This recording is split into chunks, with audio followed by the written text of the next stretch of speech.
Due to pathetic road condition, peoples are struggling to pass through Chokihola and Borpung, Arlongvoti areas under Nilip constituency.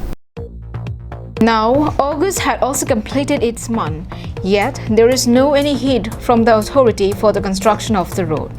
The villagers felt a grief as they had to pass through this pathetic road between Chokihola and Arlongvoti, Borpung under Nilip constituency.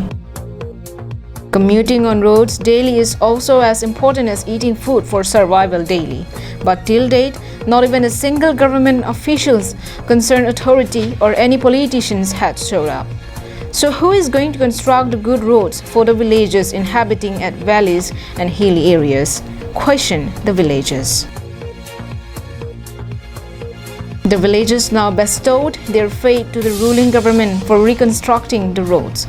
Hence, the villagers appeals Pabitra Rongpi, local MEC, and Dr. Tuliram Ronghang, CEM of Karbi Anglong Autonomous Council, to reconstruct the road as early as possible.